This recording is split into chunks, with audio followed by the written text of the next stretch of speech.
Okay friends, good evening. Guidance coaching की online platform पर आप सभी का बहुत बहुत स्वागत है। हम यहाँ पर चर्चा कर रहे हैं करंट अफेयर्स की, और करंट अफेयर्स में आज जिस टॉपिक पर चर्चा करेंगे अप्रैल माह की प्रतियोगिता दर्पण में आर्थिक परिदृश्य पर। इसको शुरू करने से पहले आप हमारे इस यूट्यूब चैनल को लाइक करें, सब्सक्राइब करें, शेयर करें भाई ज़्यादा से ज़्यादा, क्योंकि तभी बढ़िया बढ़िया वीडियो मिल पाएगी। आइए,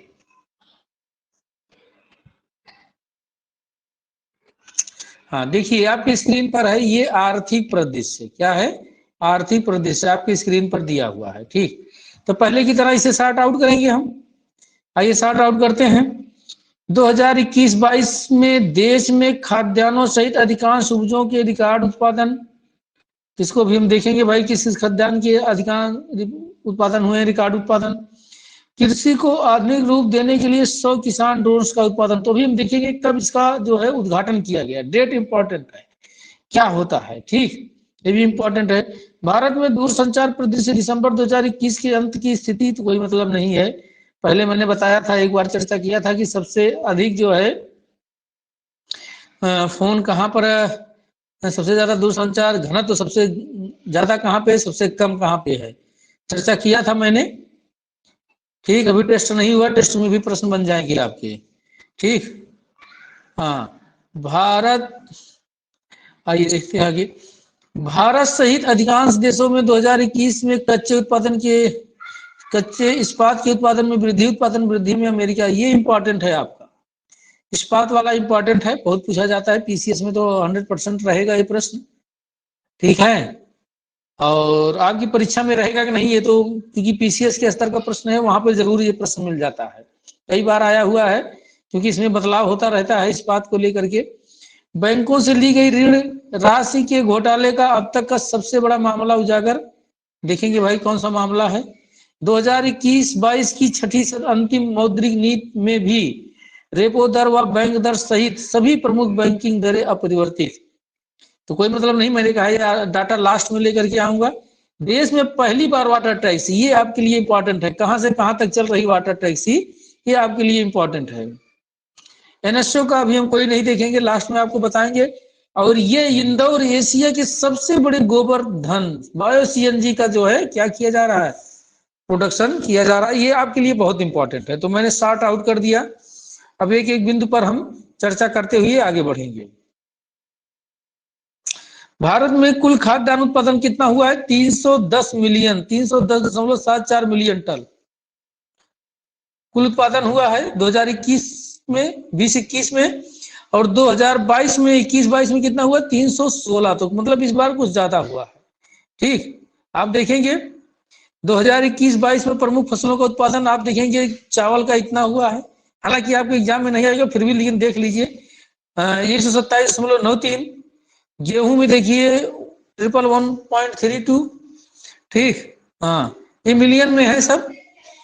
ठीक है, मोटे अनाज बस और कुछ नहीं देखना है, दो गेहूं और धान टोटल का देखिए 316, टोटल 316 लर्न करिए, बस आप कितना लर्न करिए? 316। 316 वाला जो है ये इंपॉर्टेंट है, कुल खाद्यान्न उत्पादन। बाकी और चाहते हैं तो गेहूं और चावल का दोनों का अलग अलग जान लीजिएगा आप लोग। ठीक, बाकी इसमें कुछ इंपॉर्टेंट नहीं लग रहा है हमें, आगे बढ़ते हैं, अगले वाले पॉइंट पर चलते हैं।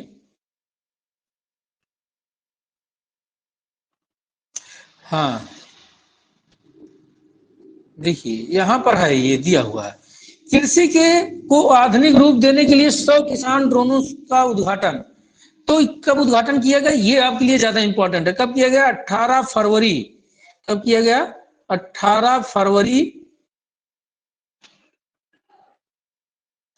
18 फरवरी 2022 को किया गया। पहले डेट लर्न करो, 18 फरवरी 2022 को किया गया। अब इसका काम क्या है? इसका काम ये है, ड्रोन्स जानते हैं, ड्रोन्स में जो है आदमी नहीं रहते हैं, केवल उसमें उसको बैठ करके एक जगह पर नीचे से ही रिमोट के द्वारा उसको कंट्रोल किया जाता है। उसमें कुछ पोषक तत्वों को रख दिया जाएगा, और जिसका छिड़काव हर किसी के खेत पर जो है क्या किया जाएगा, किया जाएगा, आसमान से किया जाएगा। इससे उस जमीन की उत्पादकता में वृद्धि होगी। ठीक, इससे उस जमीन की उत्पादकता में वृद्धि होगी, बस इतना ही आपको जानना है। 18 फरवरी 2022 को, हाँ किसान ड्रोन्स का उद्घाटन किया गया। तो प्रश्न आपसे यही बनेगा, तो बनेगा नहीं तो पीसीएस में तो बनता ही है सब प्रश्न कि किसान ड्रोन्स का उत्पादन कब किया गया। कब किया गया? 18 फरवरी 2022 को माननीय प्रधानमंत्री जी ने वीडियो कॉन्फ्रेंसिंग के द्वारा किया। इसका उपयोग आप लोगों ने जान ही लिया, इससे ज्यादा आप लोगों का प्रश्न यहाँ से नहीं बनेगा। ठीक, अब आइए भारत में दूरसंचार परिदृश्य दिसंबर 2021 के अंत की स्थिति। तो देखते हैं इसमें कुछ इंपॉर्टेंट है आप लोगों के लिए।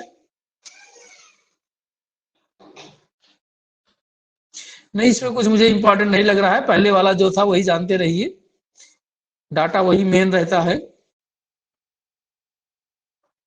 देखिए फिर वही है कि सबसे कम कहां पर है, बिहार में है, देख लीजिए आप, वही डाटा फिर है। सबसे अधिक दिल्ली वाला बताया था, तो आपको दिल्ली में मिल जाएगा जो है कि जहां कहीं भी होगा। ये देखिए दिल्ली में सबसे ज्यादा नीचे है, बढ़ते हुए क्रम में है।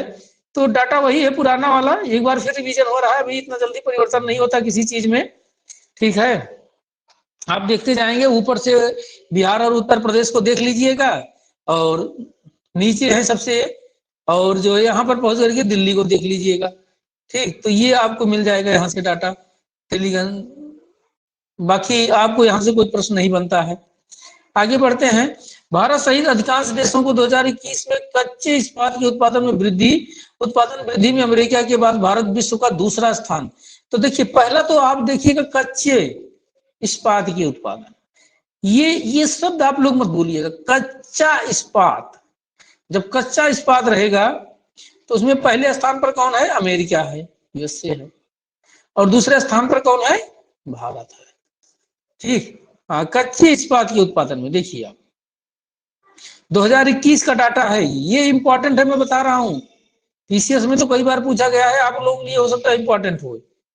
ऐसी चीजों पर देखिए जिन चीजों में पीसीएस को बहुत ज्यादा फोकस रहता है, क्योंकि पेपर बनाने वाले वही सबसे रहते हैं आप लोगों के भी। ठीक, तो ये इंपॉर्टेंट है, आप इसको ध्यान दीजिएगा। बाकी यहाँ पर आपको एक और मिलेगा अभी,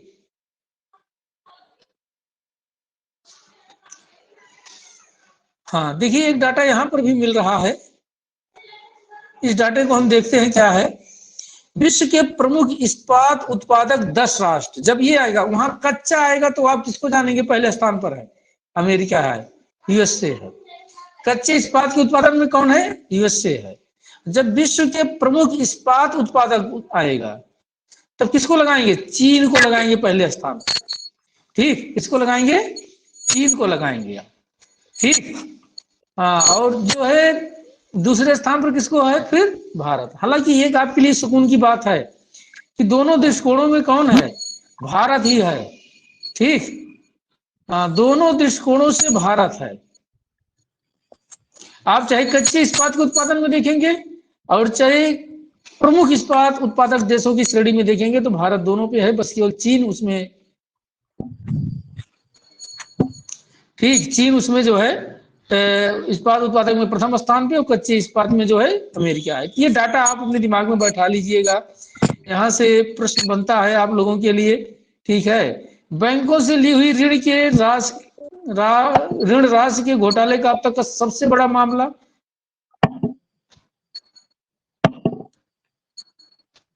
हम्म, 22 अभी अधर में ही है कि एक और बैंक, किस बैंक का है भाई? देखते हैं इसको, पहले देख लेते हैं किस बैंक का है।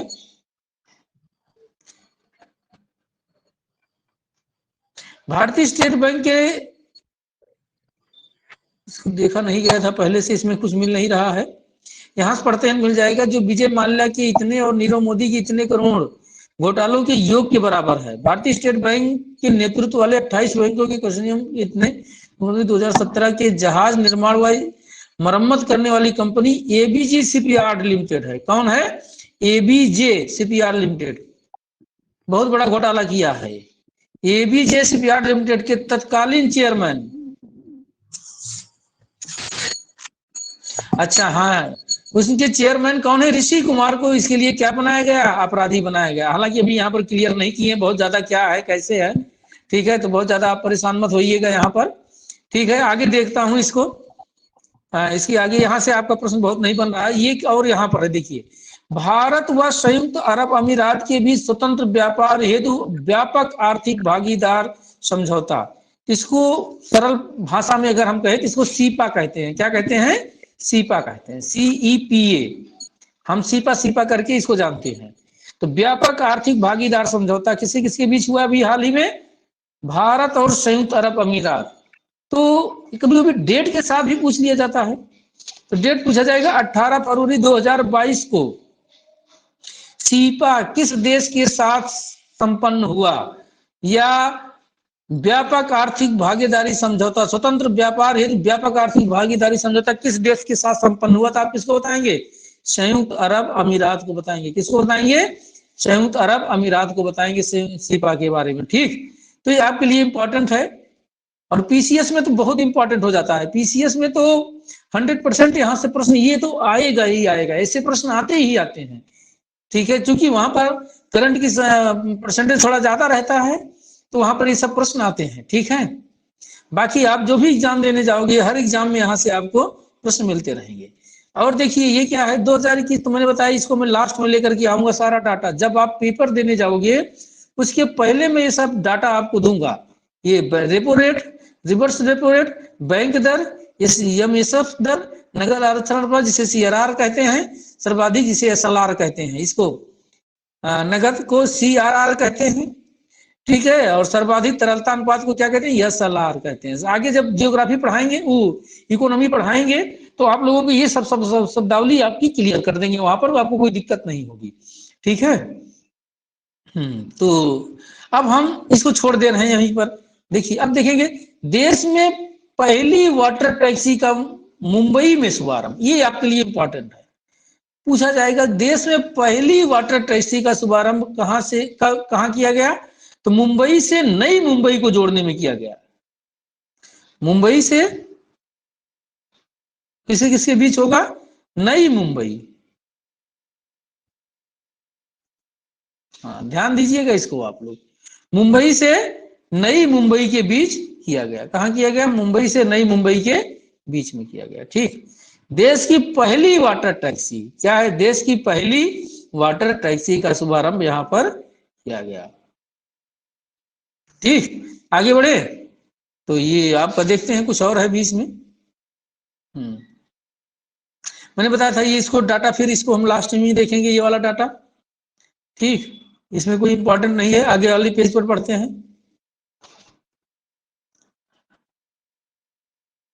जीबीए वाला बाद में देखेंगे, जीबीए वाला बिल्कुल इंपॉर्टेंट नहीं रहता है। हाँ, इंदौर में एशिया के सबसे बड़े गोवर्धन या बायो सीएनजी संयंत्र का लोकार्पण। आपसे प्रश्न यही बनेगा कि एशिया के सबसे बड़े बायो सीएनजी संयंत्र का उद्घाटन कहां पर किया गया? तो कहां पर किया गया? इंदौर में किया गया। कहां पर किया गया? इंदौर में किया गया। ये आपका बस यही आपका प्रश्न आपके एग्जाम में यहीं से आएगा तो आएगा। एशिया के सबसे बड़े बायो सीएनजी संयंत्र का उद्घाटन कहां पर किया गया? तो इंदौर में किया गया। तो ये इंपॉर्टेंट मिला आपको। दूसरा क्या इंपॉर्टेंट मिला? अभी बताया था, वाटर टैक्सी वाला मिला। ठीक, 2 पॉइंट ये हो गए, और 2-3 पॉइंट आप लोगों को मिले हुए हैं आज की क्लास में इकोनॉमी के। मैंने बताया था इकोनॉमी से थोड़ा सा इंपॉर्टेंट है इकोनॉमी वाला। अब आगे हम लोग पहुंचेंगे जो है नियुक्तियों पर और नवीनतम सामान्य ज्ञान पर। यहाँ पर आज बहुत ज्यादा आपको इंपॉर्टेंट नहीं मिलेंगे, वहां पर आपको दिवस में इंपॉर्टेंट मिलेंगे जो आपकी परीक्षा में आते हैं। देखिए, नवीनतम सामान्य ज्ञान क्या है? नवीनतम सामान्य ज्ञान, हालांकि दर्पण में दिया गया है तो सब इंपॉर्टेंट मान करके चला करिए आप। डिफ एक्सपे, इसको फुल फॉर्म क्या है? डिफेंस एक्सीहिबिशन, यहां पर दिया हुआ है, आप लोग पढ़ लीजिएगा इसको। भाई इसका मतलब क्या है? इसका मतलब है कि सैन्य सुरक्षा प्रणालियों पर एशिया की सबसे बड़ी प्रदर्शनी है। तो सैन्य सुरक्षा से संबंधित है। इसका आयोजन 2-2 वर्ष के अंतराल पर कहां पर होता है? भारत में होता है।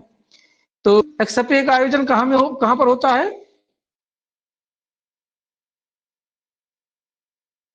डिफेंस से, सैन्य सुरक्षा से संबंधित क्या है?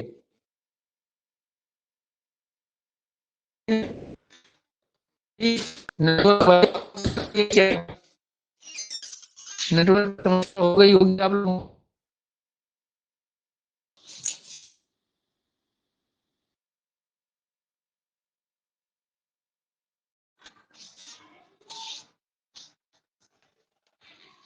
अब आवाज पहुंच रही है? अभी नहीं पहुंच रही है?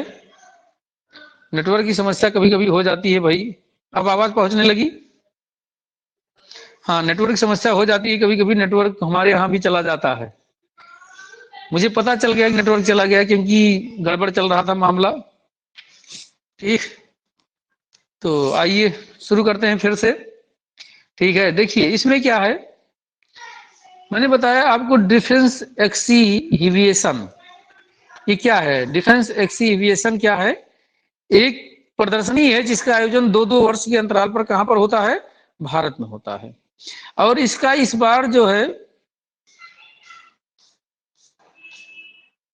पिछली बार कहां आयोजित की गई थी? लखनऊ में आयोजित की गई थी। अब की बार कहां होना था? 2022 में गुजरात में होना था, लेकिन हो नहीं पाया है। तो बस इतना जानते रहिए कि क्या है ये। ठीक है, नहीं हो पाया गुजरात में, जाने दीजिए, वहां से प्रश्न नहीं बनेगा आपका, प्रश्न नहीं बनेगा आपका। ठीक, आइए आगे बढ़ते हैं हम लोग। अब नियुक्तियां देखते हैं। नियुक्तियां क्या है? विश्व बैंक के भारत प्रमुख जुनैद अहमद अब इस बैंक के उपाध्यक्ष होंगे। तो जुनैद अहमद क्या क्या है? विश्व बैंक के उपाध्यक्ष हैं।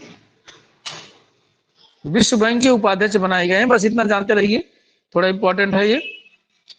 एन चंद्रशेखरन टाटा सन्स के चेयरमैन पद पर पुनर्नियुक्त। तो भाई इनको जानते रहिए, बाकी ये आपके एग्जाम में नहीं आएंगे। इनसे बहुत ज्यादा इंपॉर्टेंट पर्सनालिटी हम लोगों ने देखा है। ठीक है, वही आपके एग्जाम में आएगा जो है। हाँ, आइए आगे बढ़ते हैं। यहाँ पर है हसमुख आधिया, बैंक ऑफ बड़ौदा के चेयरमैन। तो बैंक वाले के लिए इंपॉर्टेंट है, आपके लिए इंपॉर्टेंट नहीं है ये। ठीक, हाँ, यश किशोर कर्मचारी चयन आयोग के नए चेयरमैन। तो एसएससी के हैं, इनको जानते रहिए, इंपॉर्टेंट हो जाएंगे। यश किशोर कर्मचारी चयन आयोग। Professor M Jagadish Kumar UGC, हाँ ये इंपॉर्टेंट है। यूजीसी वाला पूछा जाता है, कोई भी एग्जाम हो, पीसीएस हो या कुछ भी हो, जो भी एग्जाम होते हैं ये पूछा जाता रहता है। ये आपके लिए इंपॉर्टेंट है, इसको आप लोग जरूर जानिए जो है। ठीक, तो प्रोफेसर एम जगदीश कुमार किसके बनाए गए हैं? यूजीसी के बनाए गए हैं। किसके बनाए गए हैं? यूजीसी, यूनाइटेड ग्रांट कमीशन भी बोलते हैं इसे। ठीक है, नेट और जेआरएफ यहीं से निकलते हैं लोग। ठीक, तो जगदीश कुमार जी की क्या है, फोटो है आपकी स्क्रीन पर, इसे देख लीजिएगा। अगला है शांति श्री धूलपुरी पंडित जेएनयू की नई कुलपति हैं। तो जानते रहिए भाई, जेएनयू की बनी है, बाकी आपके एग्जाम में भी नहीं आएंगी। जगदीश कुमार जी तो आ जाएंगे, लेकिन इनका बहुत कम आने का चांस रहता है। दिनेश प्रसाद सकलानी एनसीईआरटी के नए निदेशक हैं। तो जानते रहिए भाई, बहुत कम पूछे जाने का चांस रहता है, लेकिन फिर भी जानते रहिए, प्रश्न फोटो आई हुई है इनकी। विनीत जोशी को सीबीएसई चेयरमैन का अतिरिक्त भार दिया गया है। किसको दिया गया है? विनीत जोशी को दिया गया है। किसको दिया गया है? विनीत जोशी को दिया गया। ठीक है, आपके लिए इंपॉर्टेंट है, इसको देख लीजिएगा आप सब लोग। ठीक, अब आगे बढ़ते हैं हम लोग।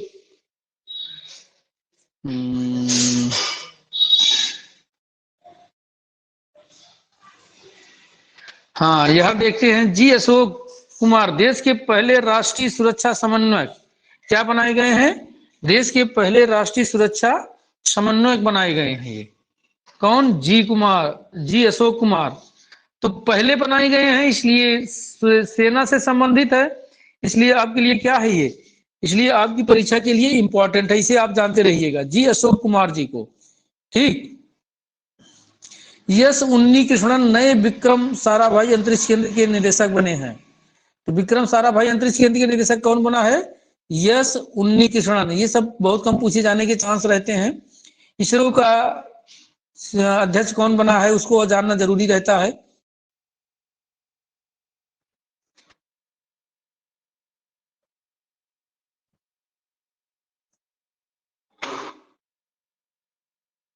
ठीक, आगे बढ़ते हैं हम। माधवपुरी बुच सेबी की पहली महिला चेयरमैन के लिए इम्पोर्टेंट रहता है। ठीक है, किसका? सेबी वाला आपके लिए इम्पोर्टेंट रहता है।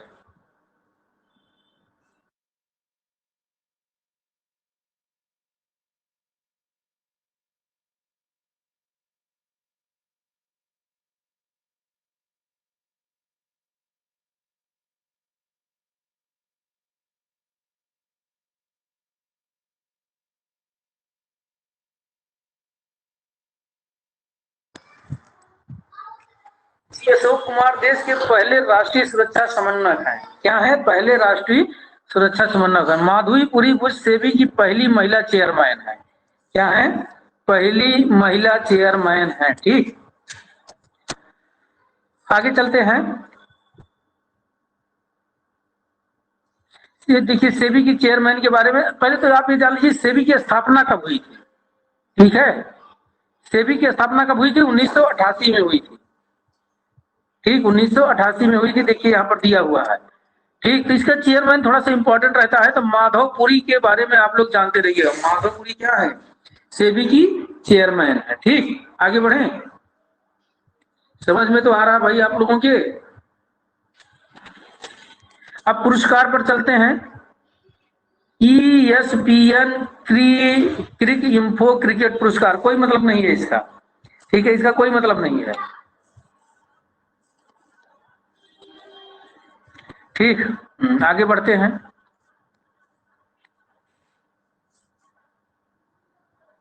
गणतंत्र दिवस परेड कोई मतलब नहीं है इसका, आप लोगों को कोई देखने की जरूरत नहीं है। ये बात मैंने कहा था, पुरस्कार बहुत कम आपके लिए इंपॉर्टेंट है। ठीक, आगे चलते हैं। निधन, बस पुरस्कार में एक दो था, मैंने पहले ही बताया था कि इंपॉर्टेंट नहीं है बहुत ज्यादा। चन्नाबीरा कानवी क्या है? प्रसिद्ध साहित्यकार हैं, कन्नड़ साहित्यकार हैं, बस इतना जानते रहिए और कोई जरूरत नहीं। बप्पी लहरी, हाँ इनके बारे में थोड़ा जानते रहिए। आइए देख लेते हैं बप्पी लहरी के बारे में। बप्पी लहरी हिंदी फिल्मों के प्रसिद्ध संगीतकार व गायक भी थे बप्पी लहरी, और इनका निधन हो गया। तो क्या थे? संगीतकार और गायक भी थे दोनों। ठीक है, बहुत ही ज्यादा चर्चित रहे हैं, पर्सनालिटी रही है ये, और बहुत ज्यादा गानों को इन्होंने दिया है जो है। ठीक है, बहुत ज्यादा गानों को गाए भी हैं, म्यूजिक भी दिया है इन्होंने। तो बहुत ऊंची पर्सनालिटी है ये, इसलिए ये इंपॉर्टेंट है आप लोगों के लिए। ठीक, राहुल बजाज कोई मतलब नहीं है। पुस्तकें आइए देखते हैं। The struggle for Indian soul, the struggle for India's soul, Shashi Tharoor की। शशि थरूर बड़े चर्चा में रहते हैं, जब भी कभी कोई पुस्तक निकालते हैं, सलमान खुर्शीद हुए, शशि थरूर हुए, तो चर्चा में आ जाते हैं, बड़े विवादित हो जाती है। तो इनकी पुस्तकों को थोड़ा आप लोग ध्यान किए रहिएगा। The struggle for India soul, Shashi Tharoor. बाकी मैंने आपको बताया है कि 10 पुस्तक लिखाऊंगा और उसी में से आएगा आपका, इसको मान लो। 2-3 पुस्तक लिखा भी दिया मैंने। सनराइज ओवर अयोध्या, सलमान खुर्शीद ने लिखा है सनराइज ओवर अयोध्या के बारे में। ठीक, अगली है Bose the untold story of increative nationalist, Chandrachud Ghosh, कोई मतलब नहीं, सुभाष चंद्र बोस की जीवनी है। एटॉमिक हैबिट्स, जेम्स क्लियर हैं। Terms and condition, Lauren Asher है। ठीक, टर्म्स एंड कंडीशन कौन है? लॉरेन एसर है। ऑपरेशन और अभियान, 4 पुस्तकें हैं जिसमें से 2 पुस्तकों पर आप विशेष ध्यान दीजिएगा। कौन कौन सी हैं वो? ये शशि थरूर वाली और सलमान खुर्शीद वाली, बस, बाकी और मत दीजिएगा इस पर। भारतीय नौसेना का बहुपक्षीय संयुक्त अभ्यास मिलन 2022। तो मिलन किसका है? भारतीय नौसेना का। किसका है? मिलन। मिलन अगर आ जाए, मिलन जो है नौसैन्य अभ्यास किससे संबंधित है? भारतीय नौसेना का, मान लीजिए नौसैन्य कह देंगे तो। मिलन 2022 भारतीय नौसेना का है। तो अब आपको ये देखना है इसमें कि ये कहां पर संपन्न हुआ, तो विशाखापट्टनम में संपन्न हुआ ये।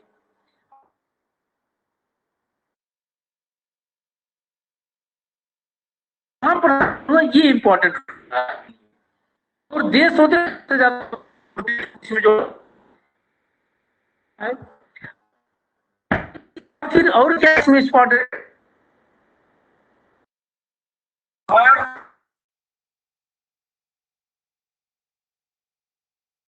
सौहार्द एकजुटता।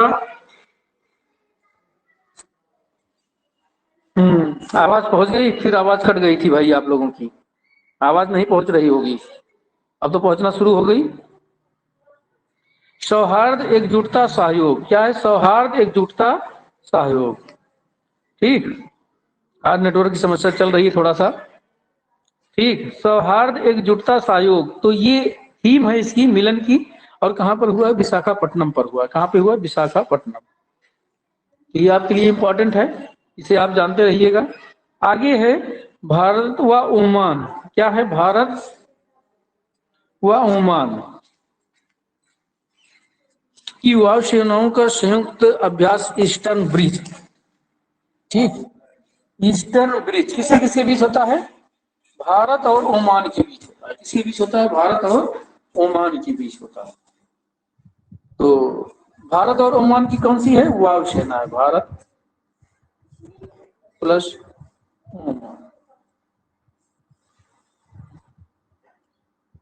वायुसेना है, वायुसेना का से संबंधित है, ये भी ध्यान रखिएगा। ईस्टर्न ब्रिज किसके किसके बीच होता है? भारत और ओमान की वायुसेना के मध्य संपन्न होता है। भारत और ओमान की वायुसेना के मध्य संपन्न होता है ईस्टर्न ब्रिज। ठीक, आगे बढ़े। ये आपके लिए इतना इंपॉर्टेंट था, दो थे। अब आइए हम लोग देखते हैं दिवस। दिवस में बहुत सारे आपके इंपॉर्टेंट हैं जिन्हें हम लोगों को देखना है। पहला ही दिवस आपके लिए बहुत इंपॉर्टेंट है, वर्ल्ड वेटलैंड्स दिवस, आर्द्र भूमि दिवस। ठीक, ये बहुत इंपॉर्टेंट है आपकी परीक्षा की दृष्टि से। आप सभी लोगों को पता भी है, मैं जानता हूँ आप सभी लोगों को पता है, लेकिन अब है हमारे सामने, मुझे पढ़ाना जरूरी है। ठीक, बहुत इंपॉर्टेंट है आपके लिए। 4 फरवरी श्रीलंका कोई मतलब नहीं है। 4 फरवरी विश्व कैंसर दिवस भी मनाया जाता है। ठीक है, विश्व कैंसर दिवस, तो ये भी इंपॉर्टेंट है, विश्व कैंसर दिवस। ठीक, 10 फरवरी को नेशनल डिवमिंग दिवस, 10 फरवरी को विश्व दाल दिवस। ठीक, ये सब इंपॉर्टेंट नहीं है आप लोगों के लिए। इंटरनेट सुरक्षा दिवस 11 फरवरी, ये भी इंपॉर्टेंट नहीं है। आगे बढ़ते हैं। 11 फरवरी को विज्ञान के क्षेत्र में महिलाओं व बालिकाओं का अंतरराष्ट्रीय दिवस, ये भी इंपॉर्टेंट नहीं उतना। राष्ट्रीय उत्पादकता दिवस, विश्व रेडियो दिवस 13 फरवरी, जानते रहिएगा। ठीक, 14 फरवरी तो हर कोई जानता होगा, इसको कोई नहीं भूलता होगा।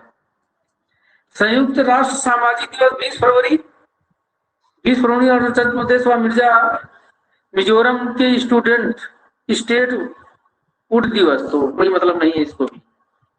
ठीक, आगे बढ़ते हैं। 21 फरवरी अंतरराष्ट्रीय मातृभाषा दिवस, ये भी इंपॉर्टेंट नहीं है। 24 फरवरी केंद्रीय उत्पाद शुल्क दिवस, ये भी इंपॉर्टेंट नहीं है। जो इंपॉर्टेंट होंगे उन्हीं पर हम लोग चर्चा करेंगे। 12 फरवरी 2021 को से चीन में धात्विक बैल वर्ष, ये इंपॉर्टेंट है, पीसीएस में बहुत पूछा जाता है। 12 फरवरी 2021 को चीन में किस रूप में मनाया जा रहा है? 12 फरवरी 2021 को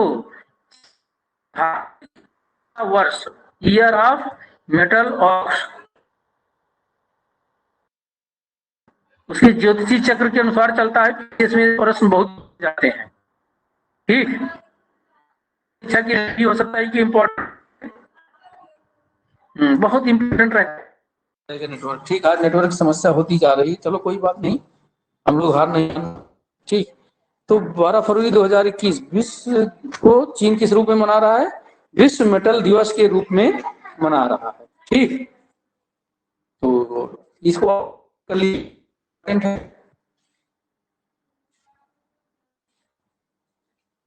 ठीक, आगे देखते हैं। महोत्सव है, क्या है? महोत्सव, खजुराहो नृत्य महोत्सव। तो आप सभी लोग जानते हो खजुराहो कहाँ पर है? मध्य प्रदेश में है, और वहीं पर मध्य प्रदेश के छतरपुर जिले में है। कहाँ पर है? छतरपुर जिले में है।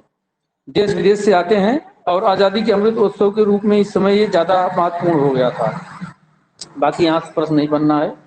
आप विविध में देखते हैं, सिंगापुर एयर शो में तेजस विमानों का प्रदर्शन। तो सिंगापुर एयर शो में भारत के कौन से विमान गए थे? तेजस गए थे।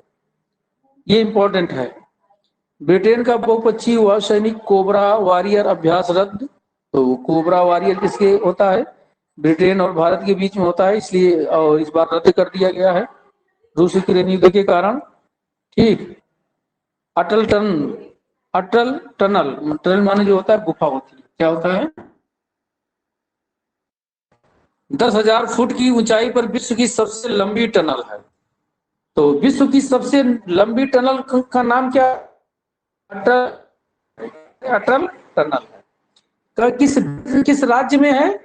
तो ये राज्य कौन सा है? हिमाचल प्रदेश है। कौन सा राज्य है? हिमाचल पर है, कुल्लू मनाली में। कुल्लू मनाली और लाहौल स्पीति को जोड़ती है। किसको जोड़ती है? कुल्लू मनाली और लाहौल स्पीति को जोड़ती है। ठीक है।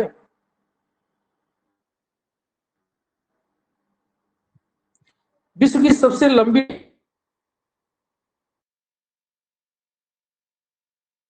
10,000 फुट की सबसे लंबी टनल इतनी ऊंचाई पर और किसी देश की नहीं है। आगे बढ़ते हैं। व्यक्ति परिचय आ गया।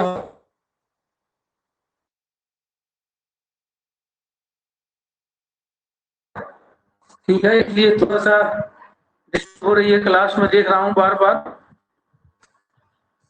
नेटवर्क की वजह से।